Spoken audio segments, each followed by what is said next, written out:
Aloha and welcome. I am excited about today's episode. We have Hawaiian stuff, we have ferocious warriors, and we're going to bring them all together in the name of Tiki. Let's have some fun. Today on Adventures with Alchemy.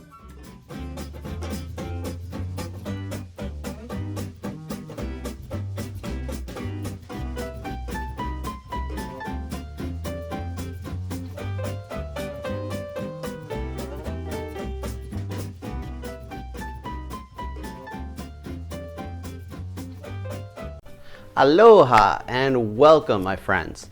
Let's get started, okay? Today we are doing the famous Lapu Lapu cocktail. Okay, you could look up this cocktail and you're gonna find so many different variations of this cocktail. It's hard to figure out which one is the original, okay? Even in the book, when you go into the Tiki books that are written, different. There's even some that have 3 or 4 recipes in them for the Lapu Lapu. So the idea is to find the consistency in all of them and basically find that basic format and find what you like, you know. I'm going to go through one of those recipes here for you. The original recipe call is actually designed for 2 people. We are going to make it for 1, okay? Before we get started with making the cocktail, a little bit of history. So, the Lapu Lapu was named after the famous chief of Mactan, Visayas, Philippines. He was the famous chief that defeated Ferdinand Magellan in 1521 in the Battle of Mactan. He's considered the very first Filipino hero, and there's actually a statue of him in Manila, and there's also one of him in the city of Cebu, and I hope I'm saying that right. Forgive me if I'm not. But anyway, let's move on. While it's not clear where the Lapu Lapu was invented, one thing that is clear is that it was a very popular drink in the 50s. It was on every menu, in every tiki bar, and there was all these different versions of it. One constant was it was a sour, sweet passion fruit drink. From there, the variations could be all over the place. One thing that we do know is in 1943, they did appear on a menu at a cocktail bar called the Tropics. And if you understand, I mean, if you've been following along, you know, if you know the history of Tiki, then you know that a lot of these bars post 40s, you know, post 43, 44, 45, you know, a lot of those guys were all people that, you know, people that used to work at Don the Beachcombers that left or for whatever reason branched off and started doing their own thing. And so they took that knowledge from Don's and they implemented it in other places. That knowledge was valuable. So that's how we see a lot of different places, you know, sprout up and, you know, come from where they come from. So anyway, let's get started with the cocktail. Okay, so we have our background, we have our history, we have everything we need except a cocktail. So let's get that started, shall we? Mise en place. Blender, because we're going to flash blend, not full blend, it's not a slushy. We have our dark rum, we have our white rum, we have our passion fruit, we have our orange juice, fresh squeezed, simple syrup, fresh lemon juice. Now, we are going to just put it straight on into the blender because why make more of a mess than necessary? So, a full ounce of lemon juice, half an ounce of simple syrup, half an ounce of orange juice, fresh squeezed orange juice, a full ounce of your favorite passion fruit syrup. Now remember, always start with your non-alcoholic ingredients, okay? So if you make a mistake, if something goes wrong, then you didn't waste any alcohol, okay?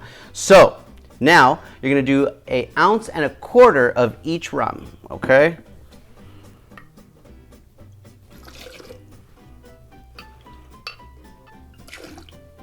Next, get your crushed ice out.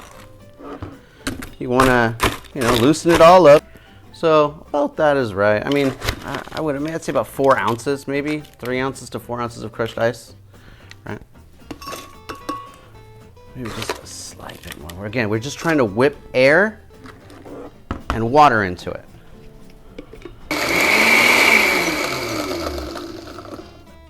So you should have a nice whipped frothy cocktail.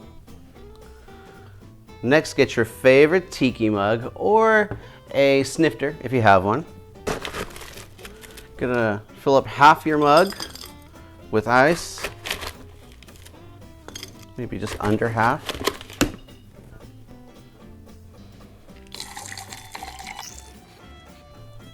Take your garnish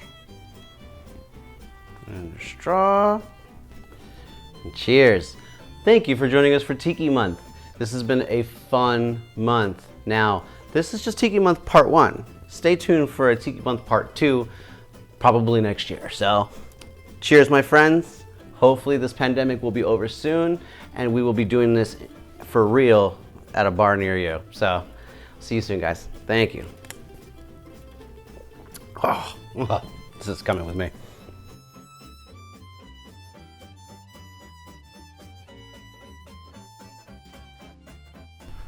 Aloha and welcome. Today we are going to make haupia. Haupia is a coconut custard dessert that is served in Hawaii. It is delicious, it is sweet, it is cold, it's refreshing. There's two ways that it is traditionally eaten. One is like a custard with like, a creamy custard in a spoon, and the other is like a jelly square. So it basically depends on how much cornstarch you use and how you like to eat your haupia. You want to chill it, and you want to serve it to your guests, and it's supposed to be a nice refreshing little snack or dessert. So I am actually going to make a double your standard recipe because I'm going to do some experiments with it, and I will be showing you that later on.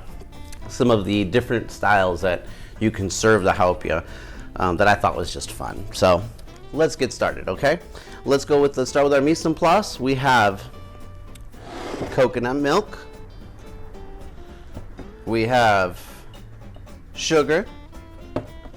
We have cornstarch. And you have salt.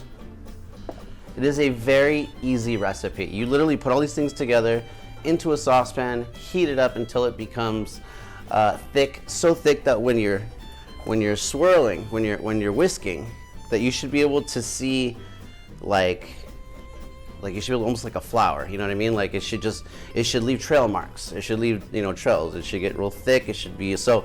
You'll know what I mean as you're going. I've heard to refer to it as a flour, because it looks like a flour when you're spinning. Anyway, let's get to it, okay? So you want to begin by mixing all your ingredients together cold. So let's pour our coconut milk. All right, we go to cornstarch. And you'll see the amounts on the screen. Don't worry. I have an excellent producer, editor. She's awesome.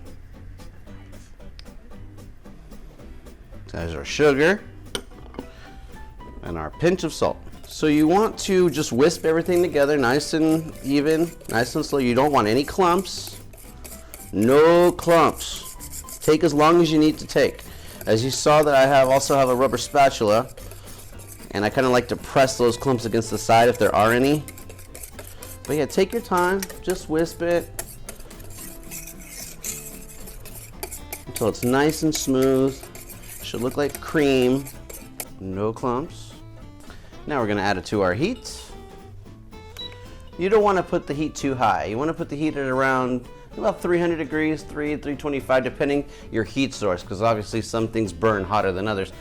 On my induction burner, which heats up very fast, I put it at about 330, 340, and then I just slowly let it, you don't want it to boil or something because this is heavy, it'll burn and it'll stick, so you don't want that.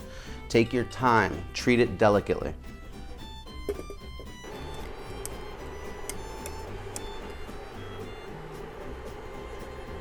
So now, let's find a proper container. You want to probably go with a square because you're trying to cut square jelly pieces anyway.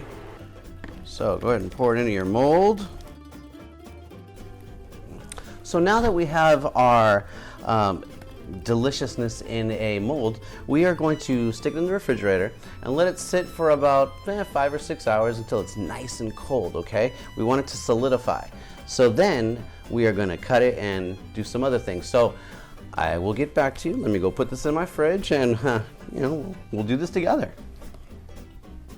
Okay, so our haupia is finished.